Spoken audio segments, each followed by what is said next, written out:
नमस्कार, मी doctor Narayan Sonawane, surgeon, Nashik. आज hepatitis day आहे आणि त्यामुळे आपण हेपॅटायटिस विषयी आपण माहिती जाणून घेऊया। हेपॅटायटिस हा जो आहे प्रामुख्याने व्हायरस पासून होणारा आजार आहे। हा आजार हेपॅटायटिस ए, बी, सी, डी आणि ई अशा प्रकारे होतो। याच्यापैकी ए आणि ई हा जो हेपॅटायटिसचा प्रकार आहे हा अन्नातून किंवा पाण्यातून प्रसार होतो।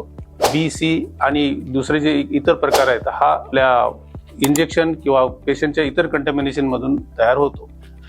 अशा हेपॅटायटिसचं निदान होणं अत्यंत महत्त्वाचं असतं।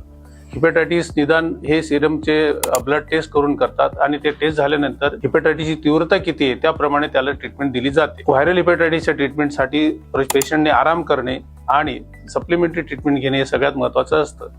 पण हेपॅटायटिस हा जो आहे हा प्रिव्हेंटिव्ह ग्रुपमध्ये बसतो, त्याचं प्रिव्हेन्शन होणं महत्त्वाचं असतं, म्हणून आपल्याला लसीकरण महत्त्वाचं असतं। हेपॅटायटिस बी आणि सी साठी लसीकरण उपलब्ध असते, त्यामुळे आपण कुठला हेपॅटायटिस हे निदान करून त्याच्यावर लस घेणे महत्त्वाचं असतं। लस घेतल्यानंतर या आजाराचा प्रसार होऊन बऱ्यापैकी कंट्रोलमध्ये तो येऊ शकतो। धन्यवाद।